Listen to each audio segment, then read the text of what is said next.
السلام علیکم ورحمۃ اللہ وبرکاتہ۔ معید المسلمین ہائی اسکول سے میں انیس فاطمہ جماعت نہم مضمون جغرافیہ کے تیسرے سبق بیرونی عمل حصہ 1 اس سبق کا سیکنڈ پارٹ لے کر حاضر ہوں۔ بچوں، اس سبق کے پہلے ویڈیو میں ہم نے دیکھا کہ فرسودگی کی 3 قسمیں ہیں۔ نمبر 1 طبعی فرسودگی، نمبر 2 کیمیائی فرسودگی، نمبر 3 حیاتیاتی فرسودگی۔ ان 3 اقسام میں سے ہم آج طبعی فرسودگی کی تفصیلی معلومات حاصل کریں گے۔ چلیے دیکھتے ہیں طبعی فرسودگی۔ بچوں، ایک عمل کیجئے، ایک پیاز لیجئے، اسے درمیان سے کاٹ لیجئے، کاٹے ہوئے حصوں کا مشاہدہ کیجئے۔ اب اس پیاز کی ہر پرت کو الگ کرنے کی کوشش کیجئے۔ آپ سمجھ گئے ہوں گے کہ جس طرح پیاز کی پرتیں الگ ہوتی ہیں، اسی طرح کا عمل قدرتی طور پر کھلی ہوئی چٹانوں کے ساتھ ہوتا ہے۔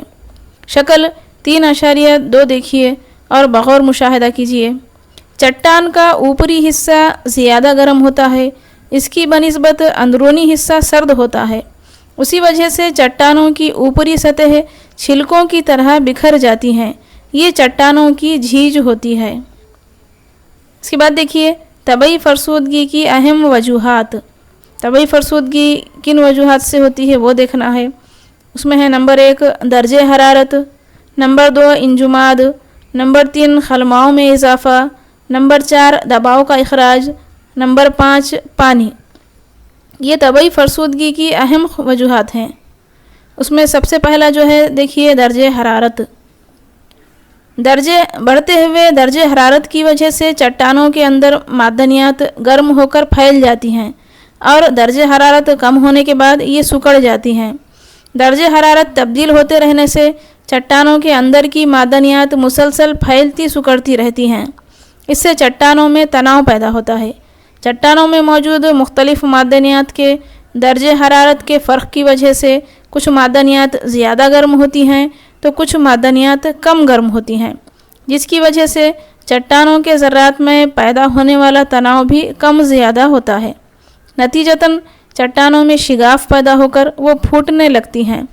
جن علاقوں میں روزمرہ کا درجہ حرارت بہت زیادہ ہوتا ہے وہاں یہ فرسودگی کا عمل تیزی سے ہوتا ہے، مثلاً گرم ریگستانی علاقے۔ اب دوسری جو وجہ ہے وہ دیکھیے انجماد۔ انجماد یعنی منجمد ہونا یا جمنا۔ آپ جانتے ہیں کہ پانی جمع ہونے کے بعد اس کی جسامت بڑھ جاتی ہے۔ جن علاقوں میں درجہ حرارت کچھ مدت تک سیلسیس سے نیچے ہوتا ہے، ایسے علاقوں میں چٹانوں میں جمع ہونے والا پانی برف بن جاتا ہے اور اس کی جسامت بڑھ جاتی ہے۔ اس وجہ سے چٹانوں میں تناؤ پیدا ہو کر چٹانیں ریزہ ریزہ ہو جاتی ہیں۔ شکل 3.1 جیم دیکھیے۔ یہ دیکھنے کے بعد آپ کی سمجھ میں آئے گا کہ چٹانیں کس طرح ریزہ ریزہ ہوتی ہیں۔ اس کے بعد تیسری جو وجہ ہے وہ ہے کیمیائی اجزاء کی حل پذیری اور خلماؤں میں اضافہ۔ شکل 3.3 دیکھیے۔ سمندری کنارے پر جہاں چٹانی علاقہ ہوتا ہے وہاں سمندر کا پانی موجوں کی شکل میں ساحل سے ٹکراتا ہے۔ سمندری پانی میں شامل نمک چٹانوں پر گرتا ہے۔ اس نمکین پانی میں چٹانوں کے حل پذیر اجزاء مل جاتے ہیں، جن کی وجہ سے چٹانوں میں چھوٹے چھوٹے سوراخ بن جاتے ہیں۔ یہ حل پذیری کا نتیجہ ہے۔ ان سوراخوں میں نمکین پانی جمع ہوتا ہے۔ سورج کی گرمی سے یہ پانی بھاپ بن کر اڑ جاتا ہے اور پانی میں موجود نمک کے خلماؤ ہوتے ہیں۔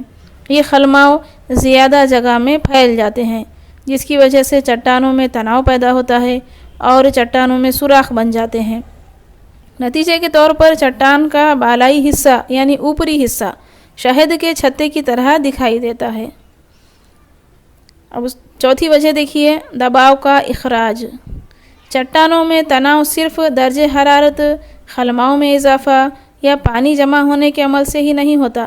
چٹانوں کی اوپری پرت کا دباؤ نچلی یا اندرونی پرت پر بھی ہوتا ہے۔ تو یہی ہے دباؤ۔ اس دباؤ کے خارج ہونے کی وجہ سے بھی نچلی پرت یا اندرونی پرت تناؤ سے آزاد ہو جاتی ہے۔ اس وجہ سے بھی فرسودگی ہوتی ہے۔ اس کے بعد دیکھیے نمبر 5 پانی۔ یہ بھی ایک وجہ ہے فرسودگی کی۔ پانی بھی طبعی فرسودگی کی وجوہات میں سے ایک اہم وجہ ہے۔ شکل 3.4 دیکھیے۔ کچھ علاقوں میں بارش کا تناسب زیادہ ہوتا ہے۔ ان علاقوں میں صرف پانی کے جذب ہونے سے بھی چٹانوں کی فرسودگی ہوتی ہے، مثلاً بھربھرے پتھر کی چٹان اور دائروی چٹان۔ یہ چٹانیں ریتیلے ذرات یکجا ہو کر ان پر دباؤ پڑنے سے وجود میں آتی ہیں۔ کیچڑ نما اشیاء سے بھی ریتیلے ذرات یکجا ہوتے ہیں۔ ان چٹانوں میں پانی جذب ہو کر ریت کے یکجا ذرات بکھر جاتے ہیں۔ یہ ذرات اصل چٹان سے الگ ہونے لگتے ہیں۔ یہ چٹانوں کے ذرات کا بکھراؤ ہے، اسے ریزہ کاری فرسودگی کہتے ہیں۔ اس کے بعد دیکھیے درجہ حرارت اور پانی کا مشترکہ اثر۔ بعض اوقات درجہ حرارت اور پانی مل کر چٹانوں کے پھیلنے اور سکڑنے کا سبب بنتے ہیں۔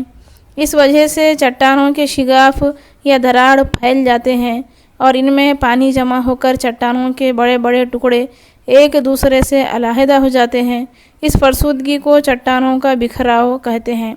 تو بچوں، یہ تھی فرسودگی کی اہم وجوہات کہ جن کی بنا پر طبعی فرسودگی جو ہے وہ عمل میں آتی ہے۔